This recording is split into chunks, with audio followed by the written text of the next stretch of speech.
কাল গুজরাট থেকে 3জন পাকিস্তানের জঙ্গিকে আইসিসের সঙ্গে যোগাযোগ সন্দেহে গ্রেফতার করলো গুজরাট এটিএস।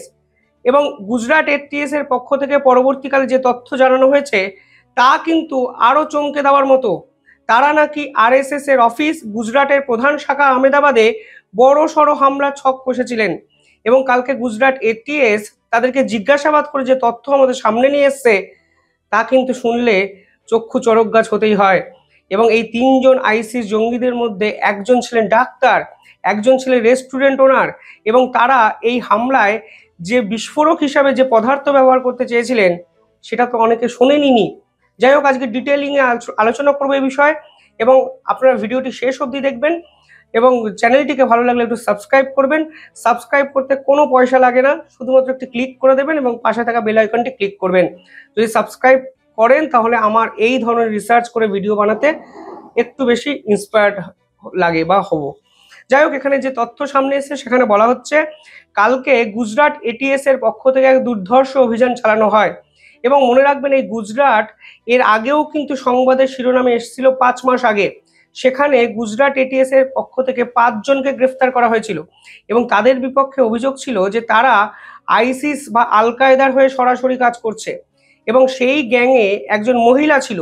ফলে গুজরাটে বসে আলটিমেটলি ভারতকে বিনষ্ট করার ছক কিন্তু কষা হচ্ছে, তা আগামী গত 5 মাস ধরে আমরা দেখেছি।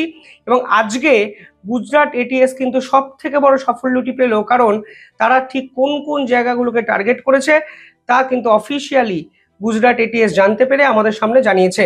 সেখানে বলা হচ্ছে যে তারা বিভিন্ন রিলিজিয়াস এবং অর্গানাইজেশনাল বিল্ডিংকে টার্গেট করেছে। তার মধ্যে অত্যন্ত ইম্পর্টেন্ট ছিল আরএসএস এর প্রধান শাখা শাখা অফিস, যেটা আহমেদাবাদে অবস্থিত, যেটা দিল্লিতে অবস্থিত এবং সেটা লখনৌতে অবস্থিত। অর্থাৎ আপনারা বুঝতেই পারছেন তাদের খেলা কিন্তু অনেক বড়, আপনারা ভাবতেও পারছেন না যে তারা কি পরিকল্পনা করছে। এবং প্রতিটি শহরে সন্দেহ করা হচ্ছে এই রকম অসংখ্য স্লিপার এজেন্টকে আল কায়দা, আইসিস, জৈশে মোহাম্মদ তারা কিন্তু প্ল্যান করে দিয়েছে। কারণ রোজই ভারতের গোয়েন্দারা এই ধরনের তৎপরতার সঙ্গে আমাদেরকে উদ্ধার করছেন, উত্তরে দিচ্ছেন, কিন্তু আলটিমেটলি যদি সংখ্যাটা 25 হয়, হয়তো আমরা 22 জনকে ধরছি, কিন্তু 3জনও কিন্তু মানুষের ভিড়ে মিশে আসছে। এবং এই 3জনের মধ্যে আরো ইম্পর্টেন্ট বিষয় দেখুন, ইনি একজন পেশায় ডাক্তার, অর্থাৎ তিনি কিন্তু ভারতীয়দেরই সেবা করছেন। মনে আছে কালকে একটি স্টোরি আমি করেছিলাম যে একজন ডাক্তার যিনি উত্তরপ্রদেশে পোস্টেড ছিলেন, তিনি কাশ্মীরের বাসিন্দা, তার কাছ থেকে AK-47 এর মতো বন্দুক পাওয়া গেছে এবং তিনি সরাসরি পাকিস্তানের সঙ্গে যোগাযোগ রাখছিলেন বড়সড় অপারেশনের জন্য। অর্থাৎ আপনি সমাজের কোন স্তরের মানুষকে বিশ্বাস করবেন? পেশায় ডাক্তার, পেশায় রেস্টুরেন্ট ওনার, ফলে আপনার তো আলাদা করে বিভাজন রেখা টানার কোনো জায়গাটা থাকছে না। ফলে আপনাকে কিন্তু আলটিমেটলি সকলকেই সন্দেহের চোখে দেখতে হচ্ছে, যা কিন্তু আরো ভয়াবহ প্রবণতা। ফলে এই চেষ্টাটাই কিন্তু পাকিস্তানের পক্ষ থেকে করা হচ্ছে। এবং এক্ষেত্রে দেখুন, আরএসএস এর প্রধান অফিসকে টার্গেট করা হলো এই প্রথমবারের জন্য, এবং নিঃসন্দেহে ভয়ঙ্কর। বুঝতে পারছেন যে আরএসএস এর অফিসকে অ্যাটাক করা মানে তারা এক্স্যাক্টলি কোথায় আঘাতটা করতে চাইছে। যাই হোক, এইখানে যে ব্যক্তি ধরা পড়েছে তাদের থেকে জানা যাচ্ছে যে তাদের মূলত 3টে টাস্ক দেওয়া হয়েছিল। প্রধান যে মাথা, সেই প্রধান মাথার নাম আহমেদ মহিউদ্দিন। তিনি আরএসএস এর অফিসটি রেইকি করছিলেন দীর্ঘদিন ধরে, এবং 2025-এর প্রথম থেকে রেইকি করে তাদের কাজটি ছিল যে আরএসএস এর অফিসের যাবতীয় সিকিউরিটি যে অ্যারেঞ্জমেন্ট সেগুলোর অ্যাক্সেস এবং ব্লু প্রিন্টকে হুবহু কপি করা। 2 নম্বর টার্গেট ছিল হিউম্যান সার্ভেলেন্সকে দেখা, অর্থাৎ আরএসএস এর অফিসে কোথায় সিকিউরিটি গার্ড বসেন, কোথায় কোন মানুষ বসেন, কোন দপ্তরে কে বসেন, কোন সময়টি ফাঁকা থাকে, কোন সময়টিকে ঢুকে যাওয়া সম্ভব, এই ধরনের একাধিক টাস্ক এই ব্যক্তিকে দেওয়া হয়েছিল, যা গুজরাট এটিএস অফিসিয়ালি জানিয়েছে। এবং 3 নম্বর বিষয় যেটা ছিল তা হলো ক্রাউড প্যাটার্ন। এবার এখানে একটা কথা বলি, ক্রাউড প্যাটার্ন কেন দেখা প্রয়োজন? আপনি একদমই ভাববেন না যে আরএসএস এর অফিস যখন ফাঁকা থাকবে এরা গিয়ে কিছু একটা করে দেবে। অর্থাৎ এদের টার্গেট কিন্তু শুধুমাত্র ইনফ্রাস্ট্রাকচারকে ধ্বংস করা নয়, মাথায় রাখবেন এরা কিন্তু বড় সড়ো ক্রাউড ক্যাজুয়ালিটির চেষ্টা করেছে, তা অফিসিয়ালি জানানো হয়েছে গুজরাট এটিএস এর পক্ষ থেকে। অর্থাৎ আরএসএস এর অফিসে যখন কোনো অনুষ্ঠান হবে, যখন কোনো ক্রাউড ওই পার্টিকুলার জায়গায় জমায়েত করবে, অসংখ্য মানুষের ভিড় থাকবে, তখনই এই ধরনের ভয়াবহ হামলার ছক এই পার্টিকুলার 3 ব্যক্তি করেছিল। এবং শুধুমাত্র ইনফ্রাস্ট্রাকচার তাতে ধ্বংস হতো তা নয়, অনেক মানুষ কিন্তু নিঃসন্দেহে বড়সড় বিপদে পড়তেন। এবং এই অপারেশন যারা করেছেন সেই গুজরাট এটিএস, ভারতের গোয়েন্দা দপ্তর, আপনাকে কিন্তু দিনের শেষে স্যালুট করতেই হবে, কারণ সাম্প্রতিক সময়ে সব থেকে বড় অপারেশন এটিকে বলা হচ্ছে। পাশাপাশি আরো একটা ইন্টারেস্টিং বিষয় আপনাদের বলি, এনারা কি বিষ ব্যবহার করতে চাইছিলেন জানেন? এদের কাছে কোনো বন্দুক পাওয়া যায়নি, এদের কাছে সোকল্ড কোনো আইইডি পাওয়া যায়নি, অর্থাৎ ইমপ্লোসিভ ডিভাইস পাওয়া যায়নি যে একটি সুইচ টিপলে উড়ে যাবে। এদের কাছে বায়োডিগ্রেডেবল একটি বিষ বা পয়জন পাওয়া গেছে যার নাম রিকিন। এই রিকিনটি কি? রিকিন হলো একটি কেমিক্যাল পয়জন, অর্থাৎ একটি বিষ যা মানব শরীরে প্রতি কেজিতে মাত্র 1 মিলিগ্রাম লাগে। অর্থাৎ একটু ছিটে ফোটা বিষ আপনাকে তৎক্ষণাৎ শেষ করে দিতে পারে। এবং এটি একটি কার্বোহাইড্রেট বাইন্ডিং প্রোটিন, অর্থাৎ আপনি বুঝতেই পারবেন না এই বিষয়টি আপনার শরীরে কিভাবে ক্ষতবিক্ষত করে দেবে এবং মুহূর্তে শেষ হয়ে যাবেন। এবং এর ভিতরে বেসিক্যালি কাস্টার যে অয়েল আছে এবং কাস্টার অয়েলের যে গাছ আছে সেইখান থেকে কিন্তু একটি একটি টক্সিন, হাই লেভেলের টক্সিন কিন্তু উৎপন্ন হয় ওই বীজটি থেকে, সেটিকে কিন্তু রেকিন বলা হয় এবং সেটিকে কিন্তু বিষ হিসাবে ব্যবহার করা হয়। অর্থাৎ এরা কিন্তু কেমিক্যাল পয়জন ব্যবহার করেছে। ফলে আপনি কিন্তু সন্দেহই করতে পারবেন না, মানে আপনি যদি সার্চ করেন আমাকে, আমার পকেটে যদি রেকিন থাকে তাহলে আপনি বুঝতেই পারবেন না এটি কি। ফলে আলটিমেটলি এরা কিন্তু অনেক বড় মাথার চক্র, এটা তো বোঝাই যাচ্ছে। কারণ দেখুন, এই যে টিমে ডাক্তার আছে, যে টিমে রেস্টুরেন্ট ওনার আছে, তারা কিন্তু এই ধরনের কাজ করতেই পারে। এটা অপ্রত্যাশিত নয়, কিন্তু কোথাও না কোথাও এটা চমকে দেয় আমাদের। কারণ এই ধরনের অ্যাক্টিভিটি এর আগে আমরা অন্তত পাকিস্তানের জঙ্গি কিংবা আইসিস কিংবা জৈশ-ই মোহাম্মদের কাছ থেকে পাইনি।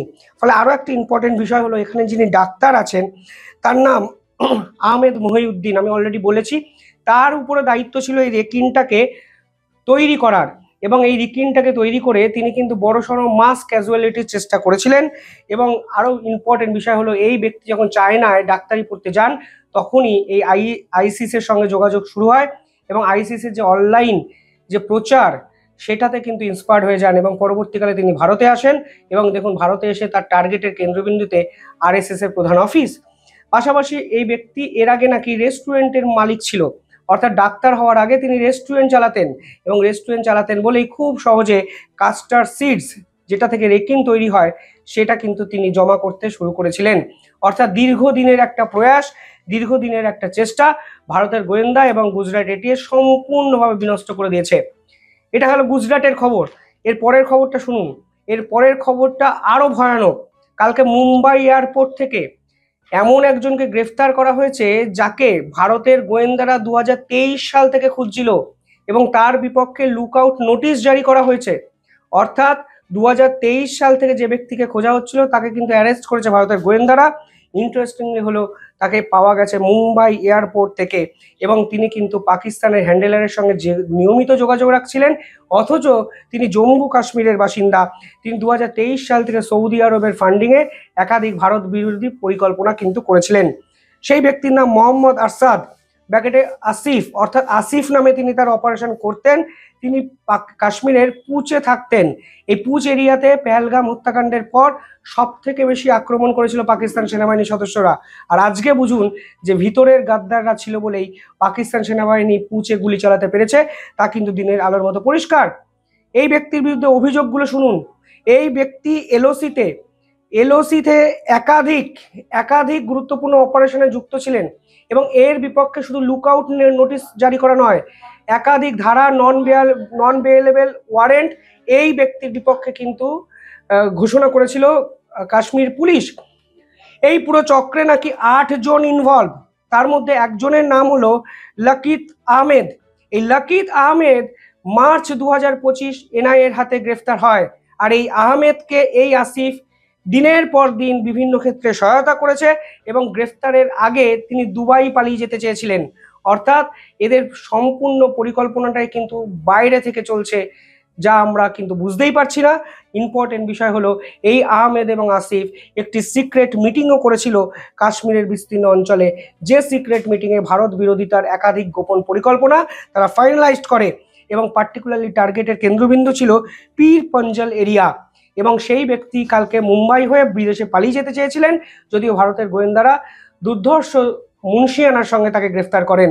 এবং এই খবরগুলো যখন আপনাদের সামনে আমি বলি, আমার একটু ভয় লাগে, আমার একটু শঙ্কা জাগে যে আমাদের ভিড়ে মিশে থাকা এই মানুষগুলো আমাদের ভারতের বিপক্ষে এই ধরনের ভয়ানক পরিকল্পনা করছে। এবং অজিত দেওয়াল কিছুদিন আগে যেটা বলেছেন যে কাশ্মীর হলো এক্সেপশনাল কেস, তারপরে আপনারা দেখুন 2014-এর পরে ভারতে কিন্তু সোকল্ড কোনো বড় হামলা হয়নি।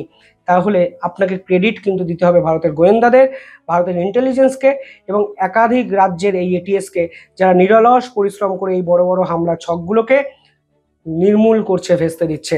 যাই হোক, কমেন্টে জানাবেন আপনারা কিভাবে দেখছেন পুরো বিষয়টি। দেখতে থাকুন দ্য ইন্ডিপেন্ডেন্ট বেঙ্গল। ধন্যবাদ।